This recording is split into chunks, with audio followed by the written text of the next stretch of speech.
I think it's all been said. Wow. I'm glad to be able to be back here with you. Do I need to turn this on? No, there you go. Let's see. Let's go back to that other one. Maybe we can't go back. There we go. All right. I know it's the middle of the afternoon, and I know that we had a light lunch to help us stay awake, but I don't know what you had for lunch. So I know this is the middle of the afternoon can be tough, but I hope you can stay with me as I finish what I want to share with you today. When I left off this morning, this was where we were, Christian duties for citizenship. The last thing I mentioned on there was passing moral laws. And I was mentioning that law has a number of functions, of course. One is it has a restricting nature. It prevents us from doing at least most of the worst that's in our hearts to do. And it also has a teaching nature. It actually teaches us. It helps to serve as a teaching function for our children and for society, the things that we value, the things that are important to us. And it helps us to establish that moral climate and maintain it. Well, 180 years ago, Alexis de Tocqueville, you've probably all heard of him, was a French historian and political thinker. He toured the United States to get a glimpse of life in a democracy because he was living in old world aristocratic countries.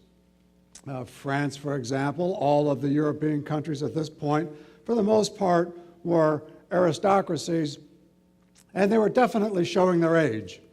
There was no doubt about it. There was great interest in this new experiment in the United States.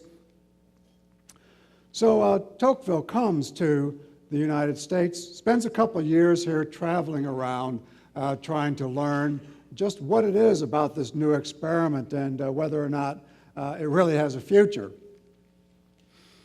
And he noted in his traveling how important a role faith played in the maintenance of this emerging nation.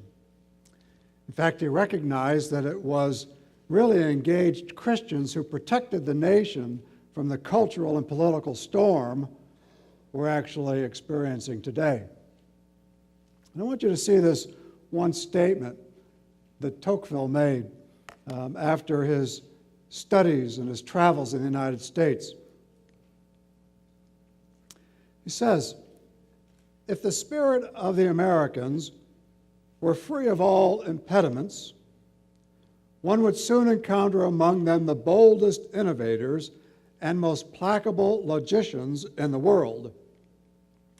Now, he doesn't mean by innovators, entrepreneurs in the commercial sense. He means people who can invent new ways to do sin. But revolutionaries in America are obliged to profess openly a certain respect for the morality and equity of Christianity, which does not permit them to violate its laws easily when they are opposed to the execution of their designs. And if they could raise themselves above their own scruples, they would still feel they were stopped by those of their partisans. In other words, Tocqueville looked at the United States. One of the things that really impressed him was the freedom that people in the United States had. And we have to admit today, we have a lot of freedom.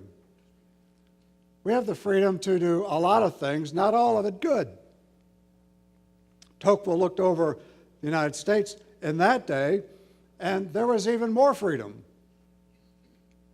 They didn't have nearly the number of laws that we have today to restrain behavior.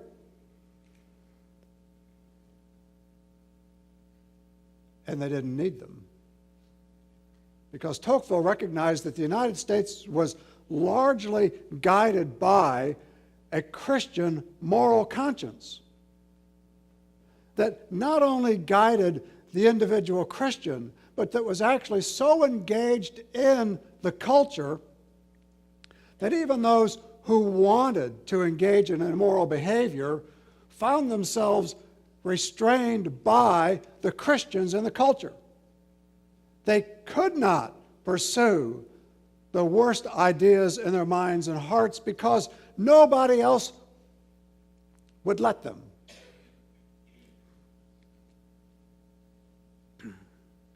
So he says, even if people had evil ideas, even if they had plans and intentions to do something that was immoral or to enact laws that were immoral or opposed to the convictions of the Christians in the country, they purposely constrained themselves because they knew they wouldn't get away with it. How different today.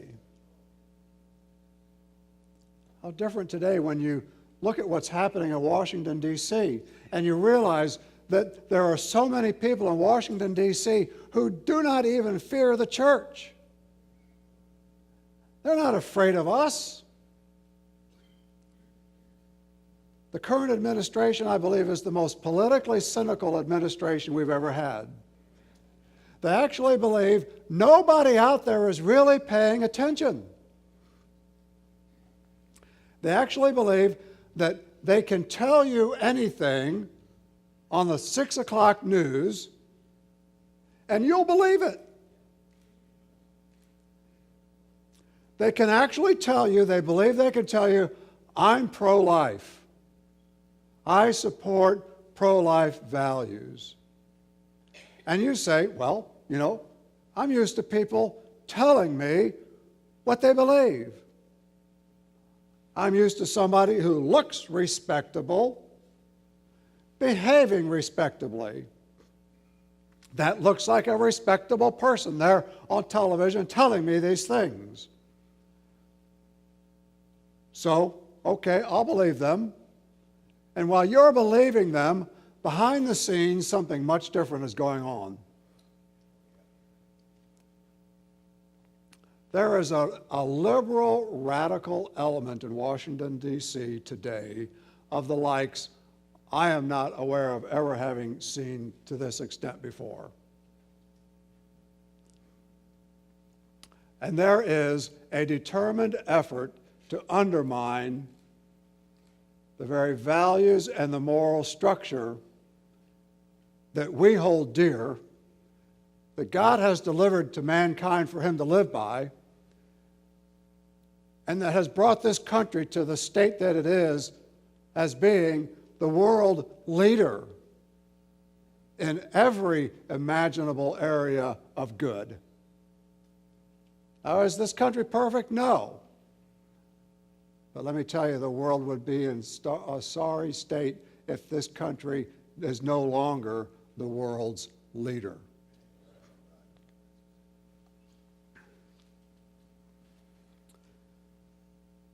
Somehow, the church has got to decide to re-engage, to get involved again, and decide that what we believe really matters, not just for us, but for everyone.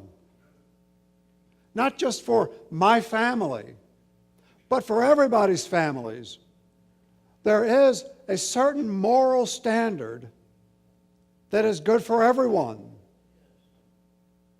God designed it that way. I didn't design it that way. God designed it that way. God intended for us to live a certain way. All people, lost or saved. And anyone hurts themselves, and any nation hurts itself when it fails to follow his guidelines. So, I want to talk a little while about the motivation for Christian political engagement. First of all, by being involved, we help government fulfill its purpose. We help government fulfill its purpose. You know that passage from Romans 13? Romans 13, 1-7 gives us a clear picture of God's design for government. It tells us, first of all, that government is God ordained. As best as we can see, there are three institutions in the Bible that the Bible tells us God has ordained. The family, that's God's invention. God invented the church, the family, just like He invented marriage. God invented the family. It is the foundational social unit. The individual is not the foundational social unit. Families are the foundational social unit. It's in the family where people actually learn how to get along together. It's one reason why it's really important that we continue to maintain heterosexual marriage, because in a family, men and women actually have to figure out how to live together. And we really are different. You know, we really are different. But in the family, we understand, we learn about those differences, and we figure out how to get along together anyway. And we understand and begin to value those differences. It's in the family where our children learn how to get along. It's in the family where we learn not to be selfish, where we learn to pull together for everyone's well-being. God invented that. God invented the church. The church is a divine institution. It's God's invention. And God invented government. Government is God's invention, given to us to help human beings learn to live together and guide us in our relationships. Now, what that means is that government is intended to serve good purposes, and government as an institution is good. Now, I work in Washington, D.C. I can tell you everything that government does is not good. And there are lots of people who want to make even more of what government does not good. But government as an institution is a good institution. God designed it. What else could it be but at its foundational level, good? And we need government to help the lost to get along. We need government to help people who are morally depraved and without the Spirit to get along, to give us the laws, to give us the guidance that we need to enable hundreds of millions of people to live together. Dr. Bergen brought that out very well, that God gave Israel a government. Well, He didn't just give Israel a government, He established that as an institution for all human beings. And we all form our different governments. But we also need government to help us get along. I found out that you and I don't always agree on things. I found out that I didn't always agree on things with people in my church. I found out that people in my church didn't always agree on things. In fact, one thing I always counseled folks in my church never to do, never to go in business together. And I've seen a lot of good friendships be destroyed by two people in the church deciding to start a business together. In the end, they really needed a government. They really needed some laws to help them sort out what they'd gotten themselves into and the trouble they'd begun to have with each other. There are some things that arbitration boards just can't handle. And eventually you need some laws, you need some government to make sure that happens. In other words, Christians need government even to help us get along with each other and to get along in our country.